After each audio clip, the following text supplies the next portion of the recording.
Bonjour à toutes et à tous, j'espère que vous allez bien.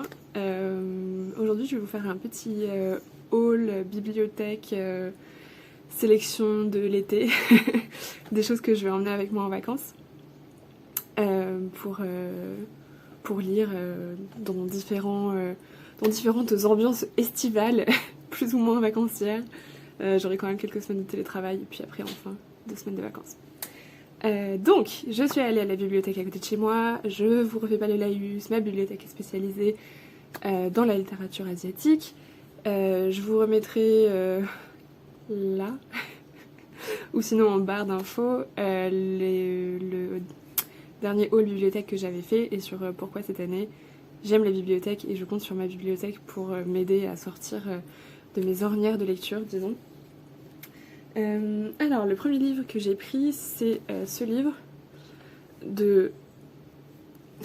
Désolé l'accent, de Jong Tu Hong, Au-delà des illusions.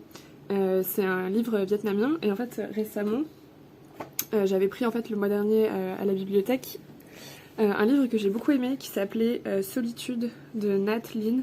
Je vous l'écrirai aussi.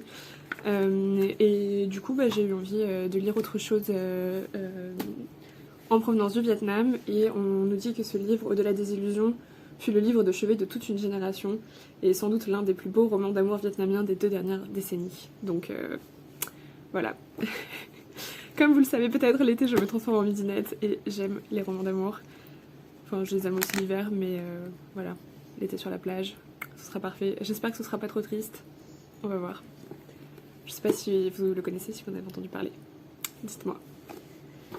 Alors, ensuite, j'ai pris ce livre, Le Jardin des brumes du soir, de Tan Tuan Eng. Lui, c'est un auteur malais, c'est un auteur chinois de Malaisie. Et j'avais beaucoup aimé son livre, un autre de ses livres, qui s'appelle Le don de la pluie, et que j'ai lu, quand est-ce que je l'ai lu? Quelque part pendant l'année, désolée. Le don de la pluie, ça se passait... au tournant de la Malaisie des années... au tournant de l'indépendance en fait, donc fin des années 40, début des années 50. Et j'avais vraiment beaucoup aimé, en fait, il avait un grand talent pour les descriptions et l'ambiance, et la partie historique et tout, je trouvais que j'avais appris beaucoup de choses. Et donc j'ai décidé de lire celui-là qui était... je pense que c'est celui-là, Le Jardin des brumes du soir, il a été publié avant Le don de la pluie. Et ça se passe encore juste après la Seconde Guerre mondiale. Alors, quelques années après la Seconde Guerre mondiale, la juge Theo Yunling rend visite à l'ancien jardinier de l'empereur du Japon dans les montagnes de Malaisie. Parce que donc oui, le Japon occupait la Malaisie. Donc la juge vient honorer la promesse faite à sa sœur morte dans les camps japonais, créer un jardin à sa mémoire, le jardin des brumes du soir. Tandis que l'insurrection communiste fait rage dans le pays, des liens se nouent entre ces deux êtres, le maître et l'élève, que la vie aurait dû irrémédiablement séparer. Roman de l'affrontement entre la barbarie et la civilisation, Le Jardin des brumes du soir est une véritable quête identitaire et poétique qui résiste au chaos de la guerre. What's not to love? Ensuite, j'ai pris ce livre, Les Terriens de Sayaka Murata, honnêtement, uniquement parce que j'ai vu ça, par l'autrice de Konbini, la fille de la supérette. C'est un livre japonais, Konbini, la fille de la supérette, c'est un livre japonais qui a eu pas mal de succès, et qui était aussi dans l'une de mes toutes premières vidéos. J'essaierai de vous remettre la vidéo en question si je m'en rappelle. Tout ça pour dire que c'était une autrice dont j'avais beaucoup apprécié la plume acerbe et le regard un peu détaché. Enfin, honnêtement, Konbini, la fille de la supérette, c'était presque l'étranger version japonais, quoi. Version japonaise, plutôt. Enfin, avec quelque chose de fin et d'intelligent et qui disait quelque chose de l'étrangeté du monde moderne. Donc j'avais beaucoup aimé. Donc j'ai pris ce livre, Les Terriens, avec un joli petit hérisson dessus. Et le pitch, c'est Natsuki n'est pas une petite fille comme les autres. Son meilleur ami est un hérisson en peluche qui la somme de sauver les Terriens. Je comprends, Natsuki, je comprends. Et elle passe tous ses étés à la montagne avec son cousin Yu, espérant qu'un vaisseau spatial la ramène d'où elle vient vraiment. Quand un événement menace de séparer les cousins pour toujours, ils se font une promesse, survivre quoi qu'il arrive. 2 années plus tard, Natsuki est mariée et semble mener une vie normale, mais les ombres de son enfance refont surface et la jeune femme se réfugie chez Yu. Parviendront-ils à tenir leur promesse? Ça a l'air fun. Ça a l'air fun, et franchement j'ai hâte de lire de lire ce qu'elle a bien pu écrire après Combini. Hop.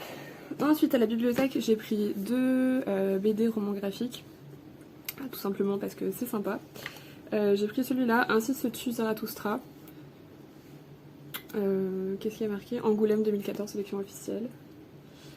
Alors, au hasard d'une rencontre parisienne, Nicolas Wilde fait la connaissance de Sofia Yazdani, fille d'une personnalité iranienne zoroastrienne. Donc les zoroastriens, c'est une sorte de religion, nous disions. Sofia Yazdani, fille d'une personnalité iranienne zoroastrienne, donc évidemment c'est une minorité en Iran, assassinée à Genève en 2006. Si l'essentiel de l'ouvrage nous mène en Iran pour l'inauguration d'un centre culturel, l'auteur nous fait vivre en filigrane le procès du meurtrier. Un voyage drôle et instructif, aussi haletant qu'un film d'espionnage. Donc, we stan, avec un dessin comme ça au trait noir avec des plans. Enfin, voilà. C'était assez intéressant. Ça avait l'air sympa. La deuxième BD que j'ai prise, enfin roman graphique, c'est celle-là, Red Angels, qui est apparemment une adaptation d'un roman documentaire à succès de Lee Yaosha, un roman éponyme qui s'appelle Red Angels aussi. Et ça parle d'un sujet un peu difficile qui est la prostitution en Chine dans les années 90. Et déjà c'est un sujet qui m'intéresse, et en plus le style, enfin j'aime bien en fait ce style illustration. Voilà. Bon, ça évidemment c'est un sujet difficile, on va voir. Je pense que, en tout cas pour moi, peut-être l'aborder par le roman graphique et pas par le full roman documentaire, c'est une bonne idée. Donc voilà, j'ai hâte. Ensuite, les autres livres que je vais emmener en vacances et qui ne sont pas de la bibliothèque, c'est celui que je suis en train de lire en ce moment, qui est défoncé. C'est Bengal Hot de Sarah Dars, une enquête du Brahman Doc. Donc c'est un roman policier qui se passe en Inde, dont le personnage principal du roman est un Brahman. Donc le Brahman, c'est une personne issue de la caste des Brahmanes, qui est une caste considérée comme élevée en Inde. Voilà, c'est sympa. J'avais bien aimé un autre roman de cette autrice qui s'appelait Des myrtilles dans la yourte, qui est un roman policier qui se passait en Mongolie. Et donc voilà, donc j'ai décidé de lire celui-là. Pour le moment, ça se passe bien. J'en suis là, et ça y est, les meurtres ont eu lieu. Donc je vais emmener celui-là, et je vais emmener Myriam, mon amie Mimi, je ne t'ai pas oublié.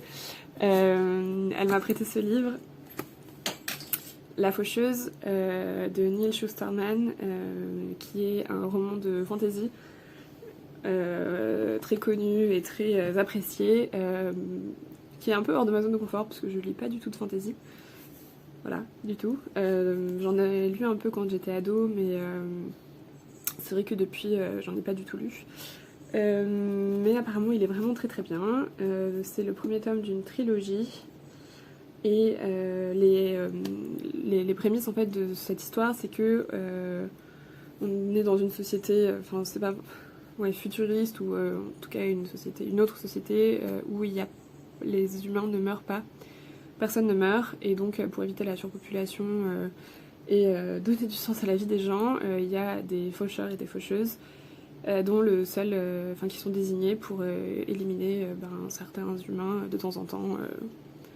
Voilà, c'est assez intéressant comme prémisse, parce que c'est vrai qu'on est dans une course à l'immortalité aujourd'hui, qui a pris le pas, enfin le progrès scientifique et technologique a pris le pas sur la quête de sens.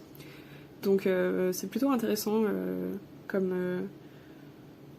prémisse, et on va voir. Ah oui, alors je vais vous le dire juste à l'arrière, il est marqué les commandements du faucheur. Tu tueras sans aucun parti pris, sans sectarisme et sans préméditation. Tu accorderas 1 année d'immunité à la famille de ceux qui ont accepté ta venue, et tu tueras la famille de ceux qui t'ont résisté. Ok. Et donc la trilogie La Faucheuse a remporté le prix des lecteurs R 2018, le prix Histoire d'ado 2019 et le Grand Prix de l'Imaginaire 2020. Donc apparemment c'est plutôt plébiscité. Et après, bon, j'en emmène toujours trop en vacances, mais je voudrais emmener éventuellement quelques poèmes, un peu de poésie à lire, donc je pense que je vais emmener encore Aragon. Et me calmer parce que sinon ma valise va encore peser 25 kilos. Voilà, c'est tout pour moi. N'hésitez pas à me dire s'il y a des livres de ma sélection que vous avez déjà lus. N'hésitez pas à me dire aussi ce que vous emmenez en vacances. Ou quels sont vos livres d'été un peu préférés. Voilà, c'est tout pour moi. Je sais pas si je vais réussir à lire tout ce que je vais emmener. Honnêtement, l'expérience a tendance à me dire que plutôt non. Mais c'est pas grave, c'est toujours une grande joie d'anticiper ce que je vais lire au mois d'août chaque année. Et c'est plutôt réconfortant. Voilà, je vous souhaite de bonnes vacances, à bientôt!